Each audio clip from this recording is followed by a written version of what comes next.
Commander Xyloth watched the blue planet grow larger on his ship's main screen. Earth looked peaceful from space. White clouds swirled over green and brown land masses. Blue ocean sparkled under the yellow star's light. It was beautiful, but something felt wrong. "Sir, we're getting strange readings," said his science officer, Keth. Her 6 arms moved quickly over the control panels. The planet shows signs of advanced technology, but there are no active signals. Xyloth's scales changed from blue to orange, showing his confusion. For 300 years, the Galactic Council had been watching this system. Their long-range sensors showed a young species that had just learned to use fire. The Council had marked them for uplift in another 1,000 years. That was how they did things. Wait for the right moment, then bring new species into galactic civilization. But now they were here early. The Council's computers had detected unusual energy readings from the Sol system.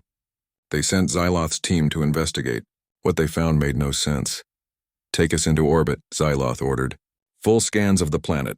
The ship moved closer to Earth. More readings came in. Each one was more puzzling than the last. "Sir," Keth said, her voice shaking slightly, "I'm detecting fusion power plants, quantum computers, energy shields. These readings suggest technology equal to our own." "That can't be right," Xyloth said. "Check your instruments." Keth ran the scans again. Then again. The results were the same each time. "The readings are correct, sir. But there's something else. I'm not detecting any life signs. No radio signals. No ships in space. It's like the whole planet is empty." Xyloth felt a chill run through his body. An empty planet with advanced technology was every space explorer's nightmare. It usually meant something terrible had happened. "Prepare a landing team," he ordered. "We need to see this for ourselves." 2 hours later, Xyloth stood in what looked like a human city. Buildings reached high into the sky. Streets were clean and well-maintained. Gardens grew in perfect rows, but there were no people anywhere. "Sir, you need to see this," called Operative Nix from across the street. She was examining a large building with glass walls. Xyloth walked over. Through the glass, he could see rows of what looked like vehicles, but these vehicles floated above the ground. Small energy fields glowed around them. "Anti-gravity cars," Nix said. "We've had this technology for only 50 years. How did humans develop it?" They moved through the city, finding more impossible things. Buildings that cleaned themselves. Streets that repaired their own cracks. Energy systems that seemed to run forever without fuel. "Find a library or information center," Xyloth ordered. "We need to understand what happened here." The team split up to search. An hour later, they found a large building filled with glowing screens and data storage devices. Everything was still working, even though no one was around to maintain it. Keth connected her translation device to one of the computer systems. Text began to appear on her screen in Galactic Standard Language. "I found something," she said. "It's a historical record. According to this, humans developed spaceflight 300 years ago, the same time our first survey probe visited this system." Xyloth felt his scales change to dark purple. That was impossible. The probe had reported a primitive species that was just learning to use metal tools. "Keep reading," he said. Keth continued translating. Her voice became quieter as she read. "Sir, according to these records, humans knew about us. They detected our probe. They've been watching us ever since." "Watching us? How?" "They developed stealth technology, cloaking systems. They built hidden observation posts throughout the galaxy. They studied us for centuries without us knowing."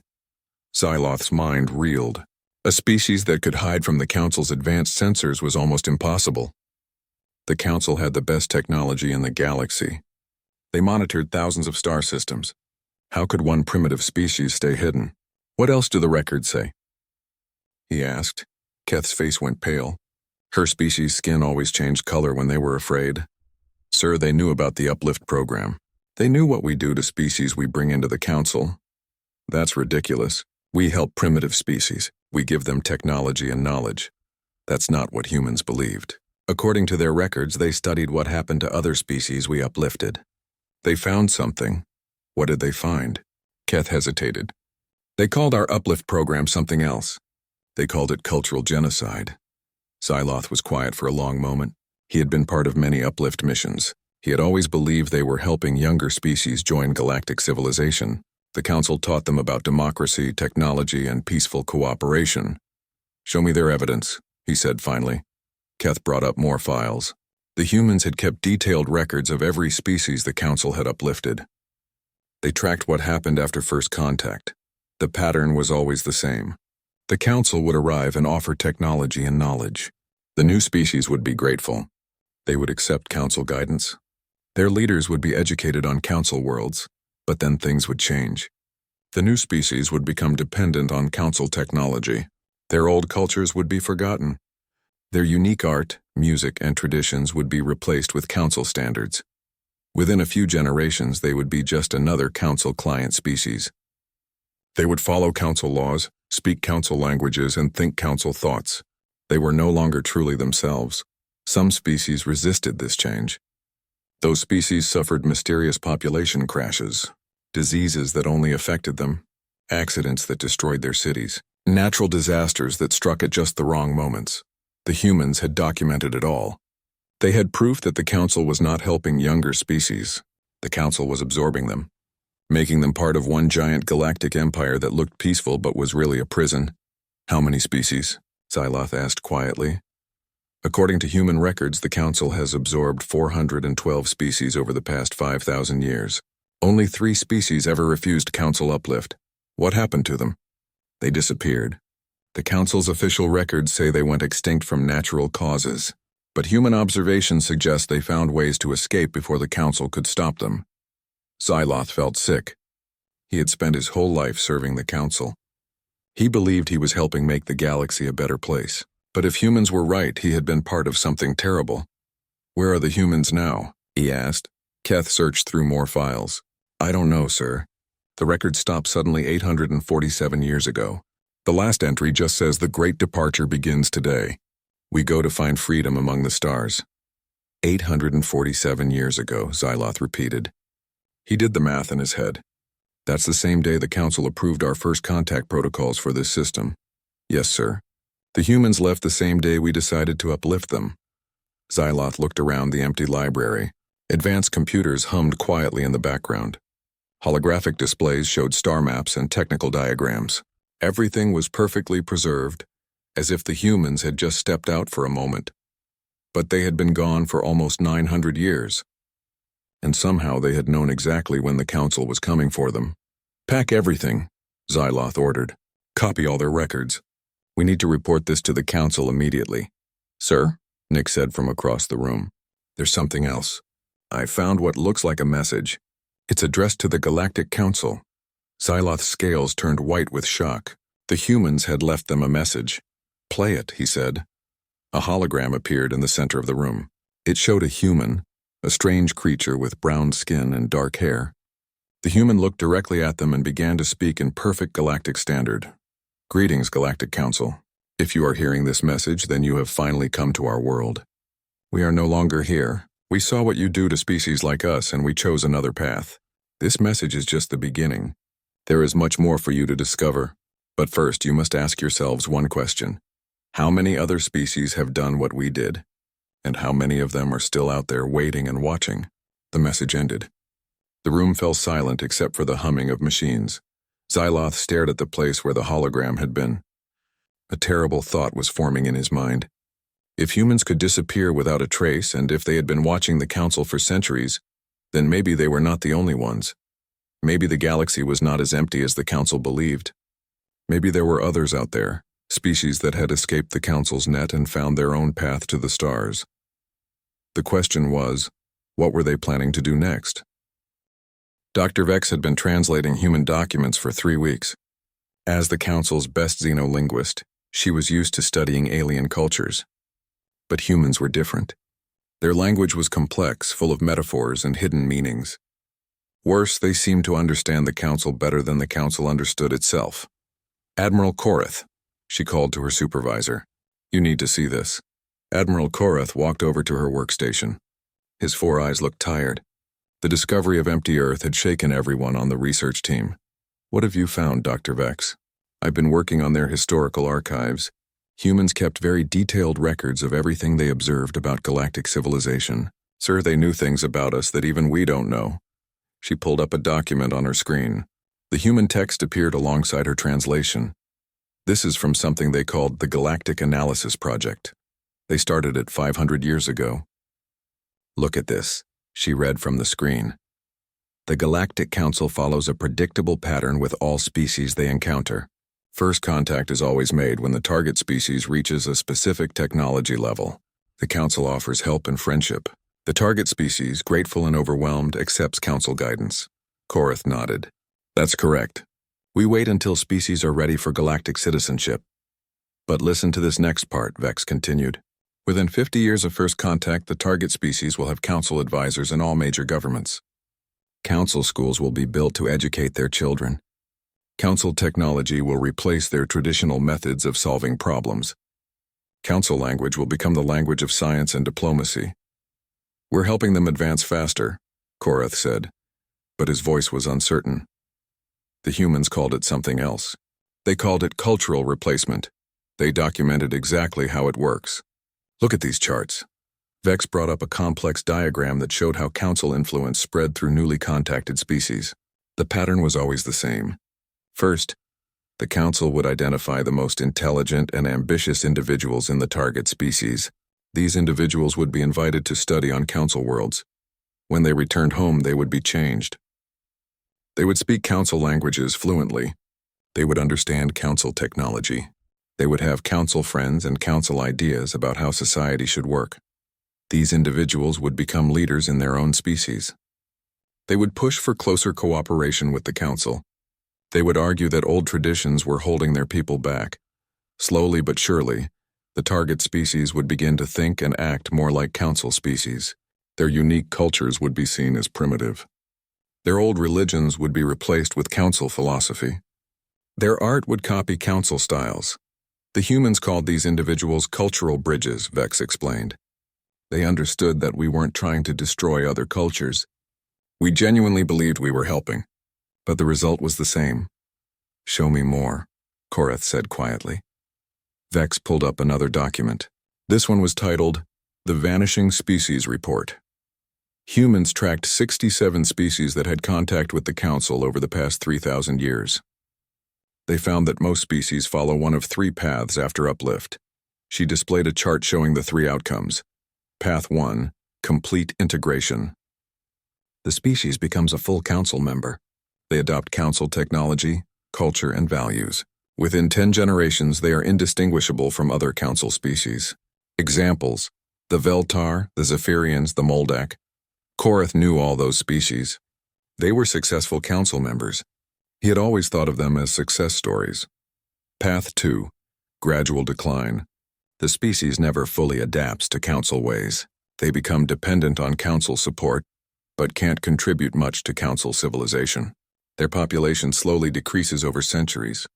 They eventually become extinct. Examples: the Xerians, the Blue Moons, the Spiral People. Korath's scales changed color. He remembered those species too. The official record said they had died out from genetic problems or environmental disasters. Path 3, sudden extinction. The species resist Council integration. They try to maintain their independence.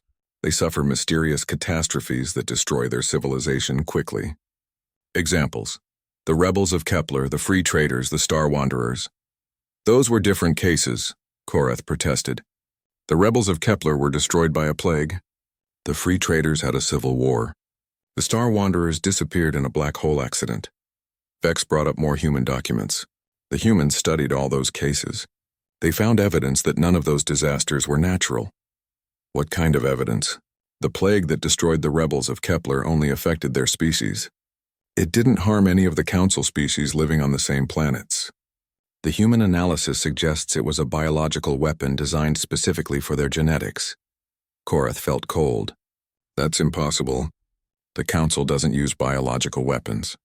The Free Traders' Civil War started when their most trusted leaders suddenly turned against each other. Humans found evidence that these leaders had been secretly conditioned during their education on Council worlds. They were programmed to activate if their species ever refused Council integration. And the Star Wanderers? Their ships didn't disappear in a black hole accident. Humans detected traces of Council military technology at the site where they vanished. It appears they were destroyed by weapons that were designed to leave no evidence. Korath sat down heavily. His forearms trembled slightly. Are you saying the Council deliberately destroys species that won't join us? I'm saying that's what humans believed. and they had 900 years to study the evidence. Vex pulled up the final document. This one was titled, The Controller Species Analysis. Humans concluded that the Galactic Council is not what it appears to be. According to their research, we are not a peaceful alliance of equal species. We are what they called a controller species, a civilization that maintains power by absorbing or destroying potential rivals. That's ridiculous, Korath said. The Council promotes peace and cooperation. Yes, but only on our terms. Humans found that every major decision in Council history has benefited one group, the original founding species. All the uplifted species serve them in some way. They provide resources, labor, or military support, but they never become true equals. Vex showed him a diagram of Council power structure. The founding species held all the top positions. Uplifted species filled middle management roles. No uplifted species had ever joined the inner council that made the real decisions. Humans called it the Galactic Empire hiding behind democratic language. They said we had created the perfect system of control. We make other species want to join us. We make them grateful for the privilege, and we make them believe they are free partners in a peaceful alliance. But why would the founding species do this? Resources and security. Every uplifted species gives the Council access to their star systems, their natural resources, and their population for military service. The Council has grown stronger with each species we absorb, but we never face real competition because we eliminate or control any species that could challenge us. Korath was quiet for a long time. He thought about his own species' history. They had been uplifted 800 years ago. They had been grateful for Council technology and knowledge. They had worked hard to become good Council citizens, but now he realized something disturbing. His species had never invented anything new since joining the Council. They had never created original art or music. They had never developed their own philosophy or science. They had become excellent at using Council technology and following Council procedures, but they had stopped being truly creative. What happened to human creativity? He asked. Vex pulled up examples of human art, music, and literature from before their departure. The creativity was overwhelming. Humans had imagined thousands of different ways their future could develop. They had created art that expressed ideas Council species had never considered. They had asked questions that Council philosophy never addressed. This is what we lose when we uplift a species, Vex said softly.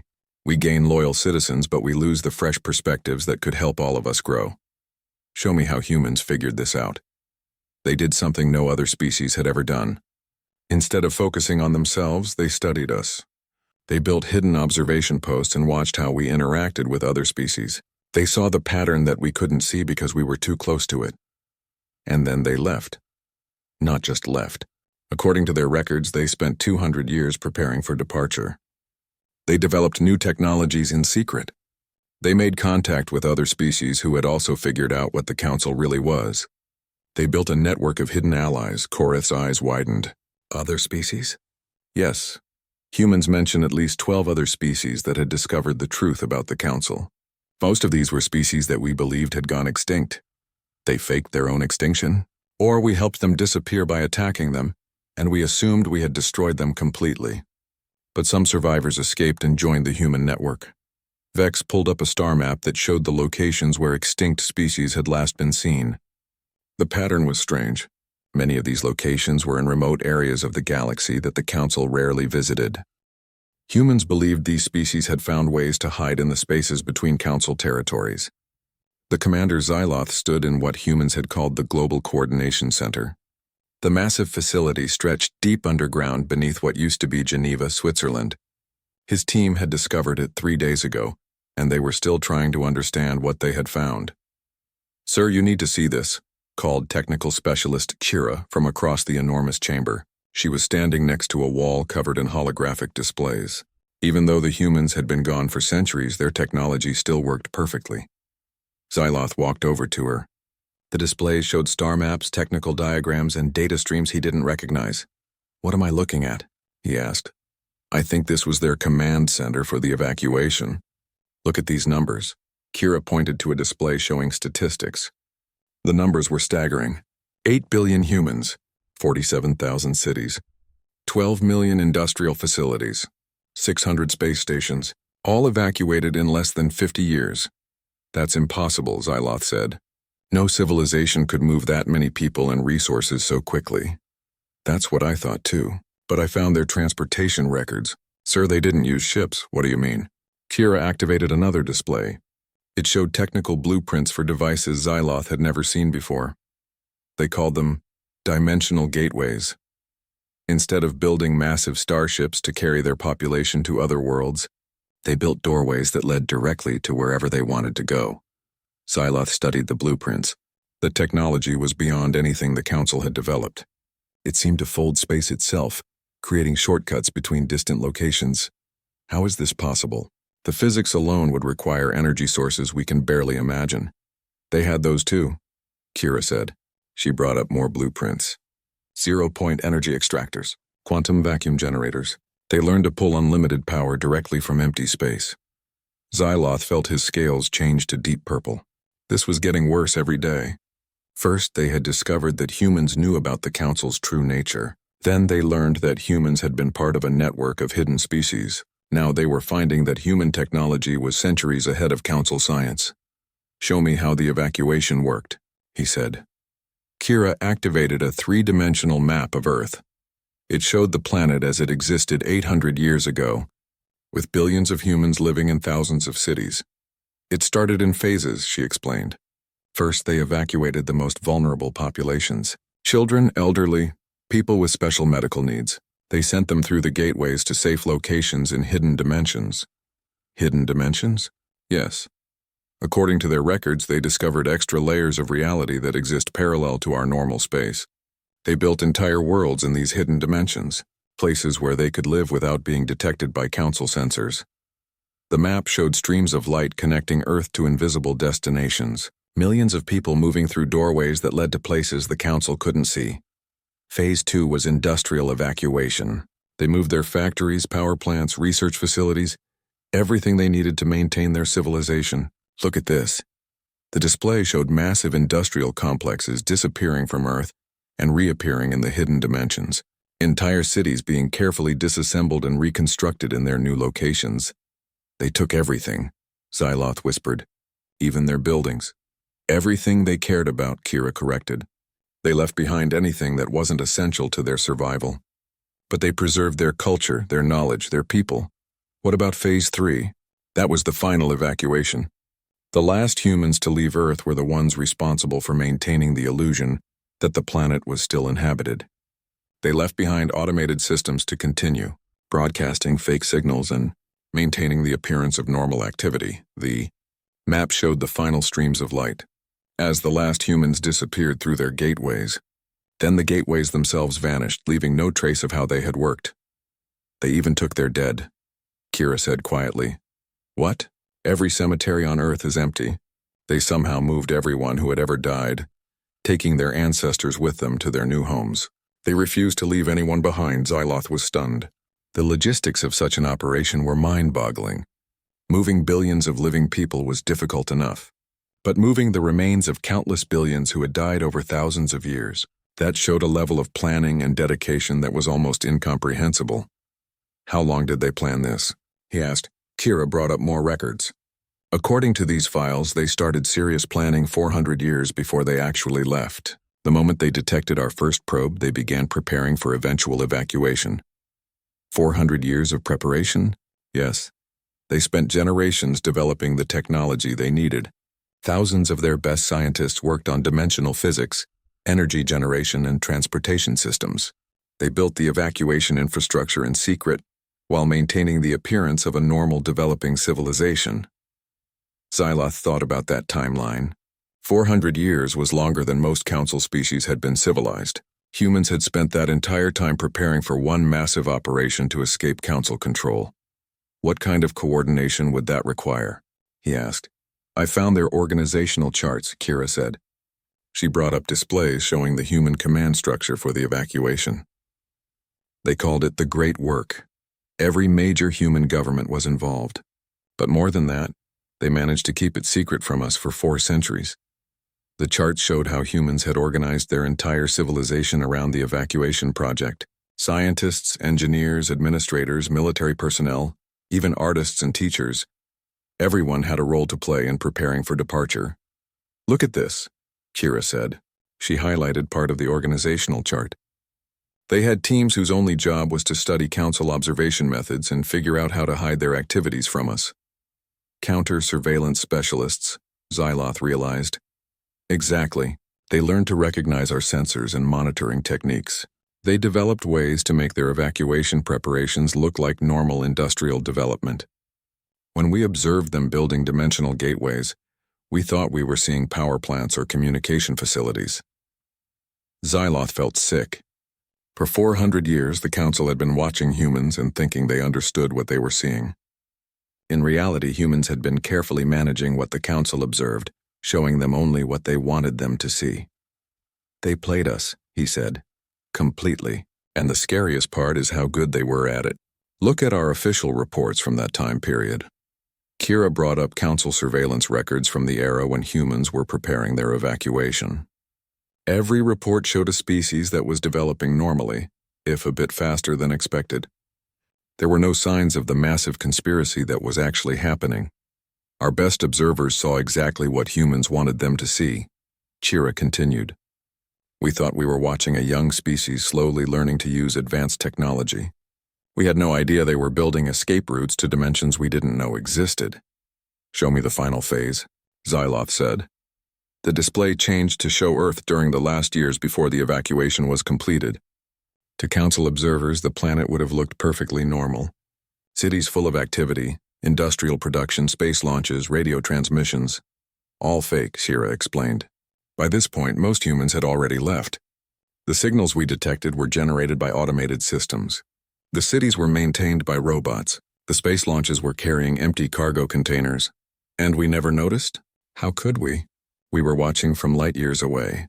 All we could detect were energy signatures, radio signals, and heat patterns. Humans made sure those all looked normal, while they finished moving their civilization to places we couldn't see. Xyloth walked over to another display that showed the final moment of the evacuation. According to human records, the last gateway had closed exactly 847 years ago, at 1423 Galactic Standard Time. The same day the Council approved first contact protocols for this system, he said. Yes, they waited until the very last moment. They knew we were coming and they knew exactly when we would arrive. How could they know that? They had infiltrated our communication networks, Kira said quietly. I found evidence that they had been monitoring Council internal communications for centuries. They knew about the first contact decision before some Council members did. The implications were staggering. Humans hadn't just escaped. They had outmaneuvered the most powerful civilization in the galaxy, using superior technology, better planning, and information warfare techniques the Council never suspected. Where did they go? Xyloth asked. Kira brought up the final display. It showed a map of known space with markers indicating where dimensional gateways had been detected. Everywhere and nowhere, she said. The gateways connect to locations that exist in the same space as our galaxy, but in dimensions we can't access. They could be watching us from a parallel Earth that exists just one dimensional shift away from here, or they could be spread across 1,000 hidden worlds throughout the galaxy. And they're still out there? According to their own records, yes. Dr. Vex was working alone in the human archives when she found it. After weeks of translating documents, she had developed a feel for human organization systems. This file was different. It was hidden deeper than the others, protected by encryption that had taken her 3 days to break. The file was labeled, "For the Galactic Council. Final message." Her hands shook as she opened it. Inside was the most comprehensive analysis of galactic politics she had ever seen. It was written by humans, but it contained information about the Council that even Council members didn't know. She activated her communication device. "Admiral Korath, please come to the archives immediately.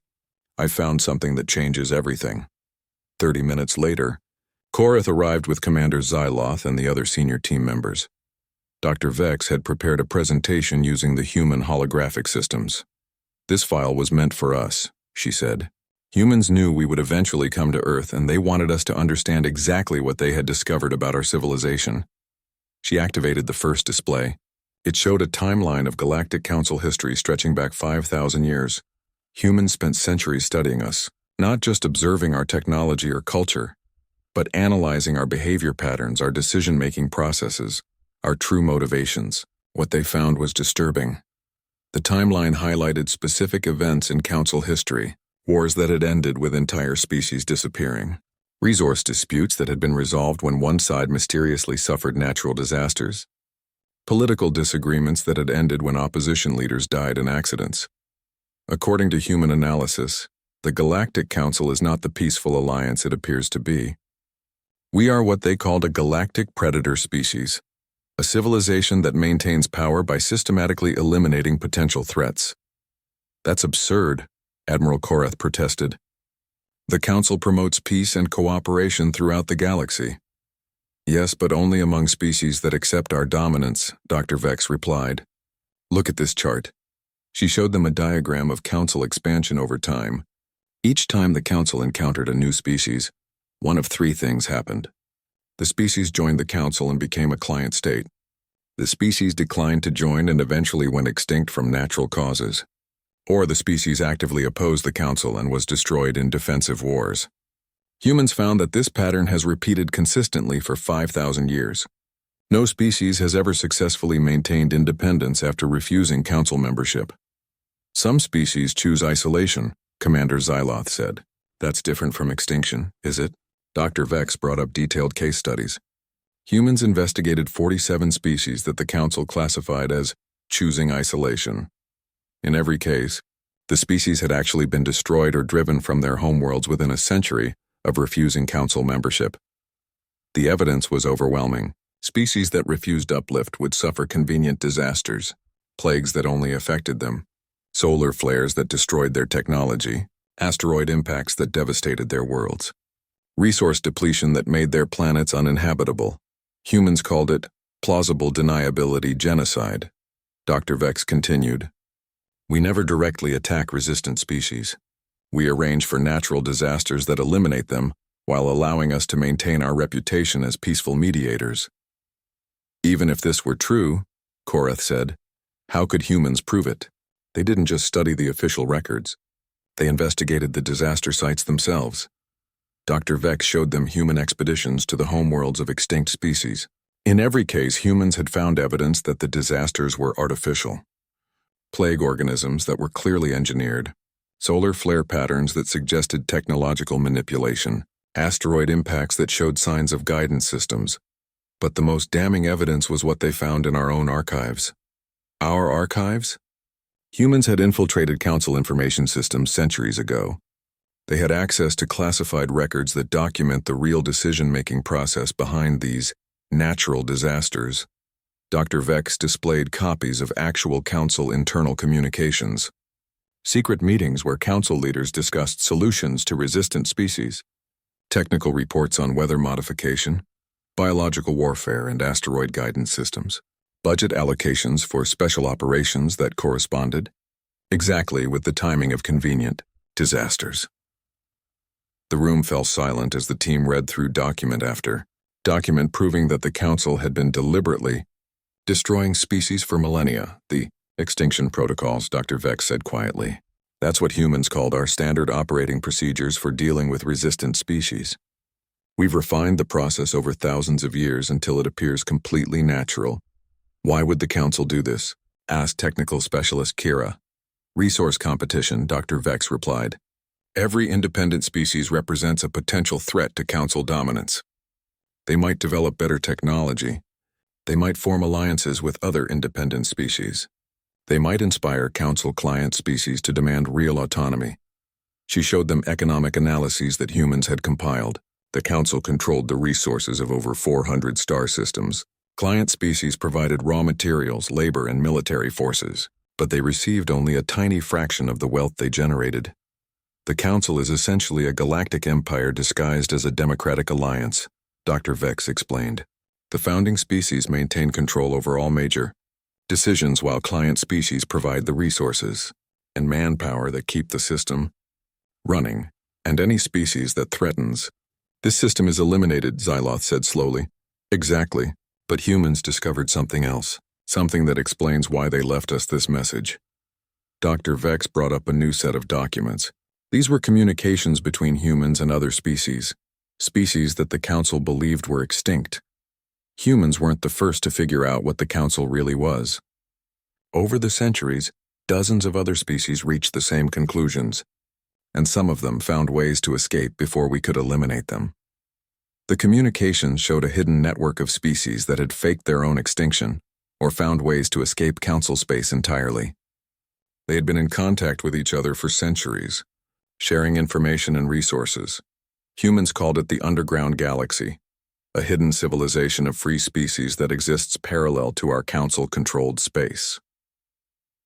How many species? Korath asked. At least 37 confirmed members when humans joined the network, but the network had been growing for over 1,000 years. There could be hundreds of free species out there by now.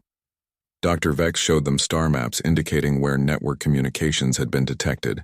The hidden species had spread throughout the galaxy, often occupying star systems that the Council had written off as uninhabitable or strategically worthless. They've been building their own civilization while we thought we controlled the galaxy, she continued. Advanced technology, independent trade networks, mutual defense agreements, everything they needed to survive without Council oversight. What do they want? Xyloth asked. According to these communications, they want to end the Council's control over galactic civilization. They believe that thousands of species could thrive if they were free from our interference. Dr. Vex brought up the final document in the human message. It was a detailed analysis of Council military capabilities compared to the estimated strength of the hidden network. Humans concluded that the hidden species already had the technological and numerical advantage needed to challenge the Council directly. But they were waiting for the right moment to act. What kind of moment? A moment when the Council's attention was focused elsewhere, when we were distracted by internal problems or external threats, or Dr. Vex hesitated, or what? Korath demanded. Or when the Council discovered that our control was not as complete as we believed, when we realized that thousands of species had been watching us, studying us, and preparing to resist us. The implication hit them all at the same time. The human message wasn't just an explanation of what they had discovered. It was a warning that the hidden network was ready to act. They wanted us to know, Xyloth said. They wanted us to understand that we're not the hunters anymore. We're the prey, Dr. Vex nodded. The message ends with coordinates. Locations throughout Council space where we can find evidence of hidden network activities. They're challenging us to investigate and see how thoroughly they've infiltrated our territory. She displayed a star map showing dozens of coordinate sets scattered across Council space. Many were in systems that the Council considered secure. Some were even in the home systems of founding species. They've been watching us from inside our own territory, Korath whispered. For centuries, Dr. Vex confirmed, and now they want us to know it. The team stared at the star map in silence. Each coordinate represented proof that the Council's control was an illusion, that their enemies were not distant threats in far-off star systems, but hidden observers who had been studying Council weaknesses from close range. There's one more thing, Dr. Vex said. She brought up the final part of the human message. It was a simple statement in multiple languages. To the Galactic Council, your victims are not all dead. Your control is not absolute. Your secrets are not safe. The offer stands for any species that chooses freedom. The galaxy belongs to all of us, not just to you. Below the message was a time. The emergency session of the Galactic Council High Command was the largest gathering of senior officials in over 200 years. Representatives from all founding species sat around the massive circular table in the Council's most secure facility. The discoveries from Earth had shaken the foundation of everything they thought they knew about their galaxy. Supreme Coordinator Thylex, the highest-ranking official in the Council hierarchy, reviewed the reports one more time. His ancient face showed no emotion, but those who knew him could see the tension in his posture. Let me understand this correctly, he said, his voice echoing in the chamber. A species we considered primitive has been watching us for centuries, developed technology superior to our own, successfully evacuated their entire civilization without our detection, and left behind evidence that proves we have been systematically eliminating resistant species for millennia. Admiral Korath, who had been recalled from Earth to present his findings, nodded grimly. That's correct, Supreme Coordinator. But it's worse than that. Humans were part of a network of species that we believed were extinct. These species have been building their own civilization while hiding from our oversight. How many species are we talking about? Asked General Vorthak, head of Council Military Operations.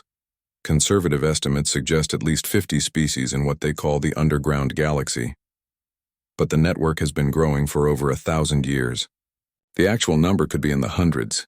The chamber erupted in worried murmurs. 50 species working together represented more population and resources than the Council controlled.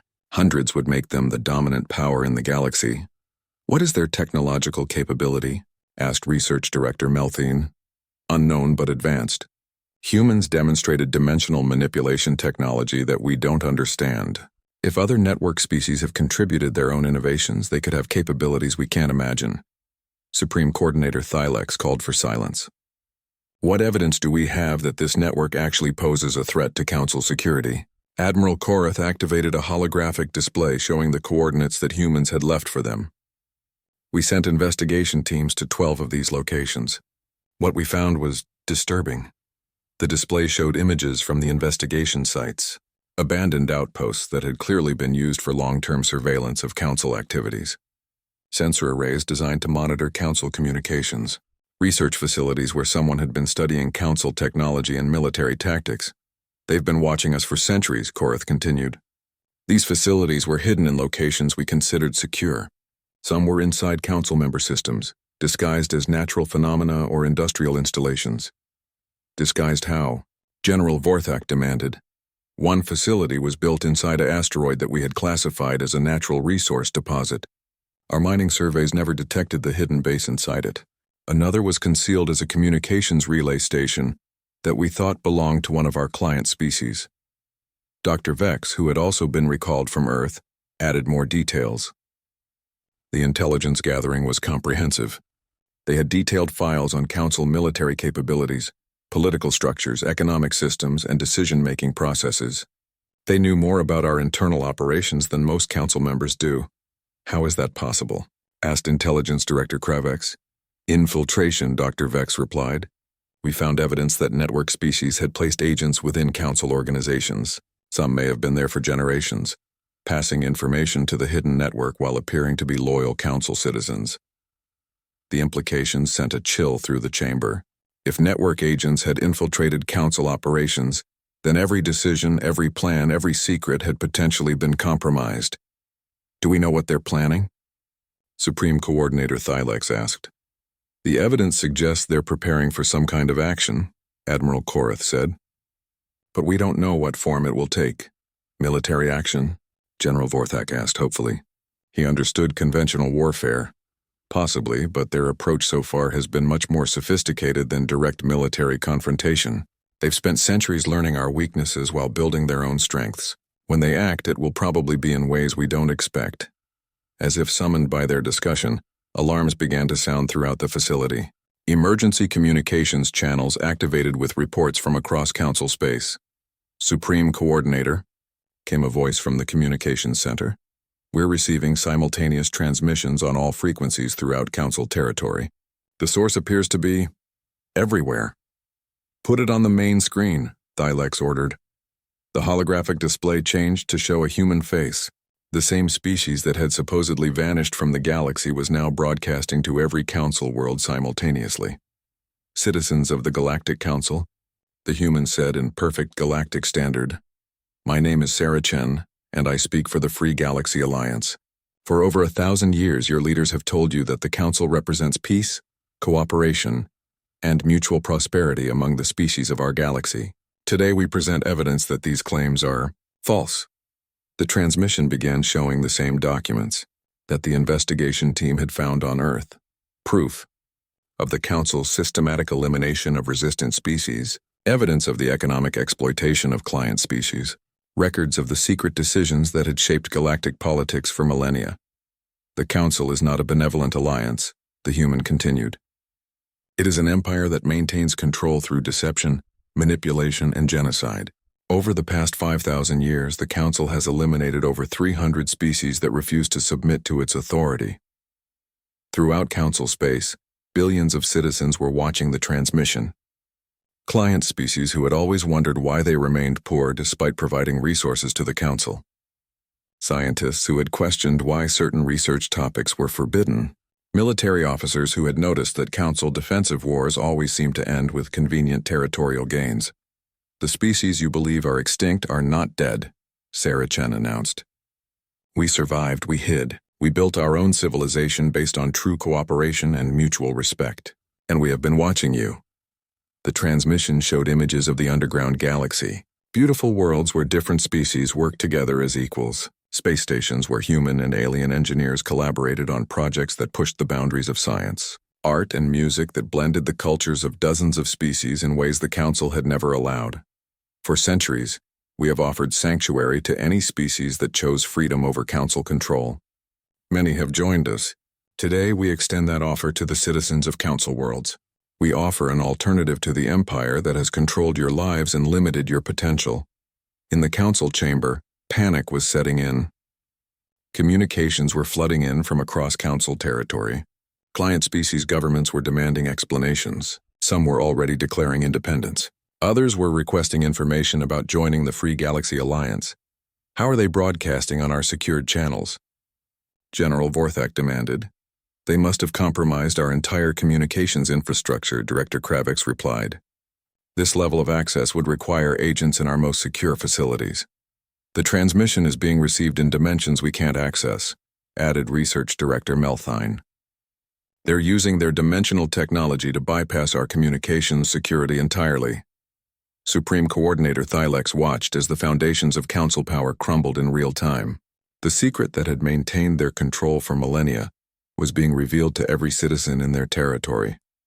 But we offer more than just sanctuary, Sarah Chen continued. We offer change. The current galactic order has prevented countless species from reaching their full potential. It has stifled innovation, suppressed cultural development, and eliminated diversity in favor of uniformity.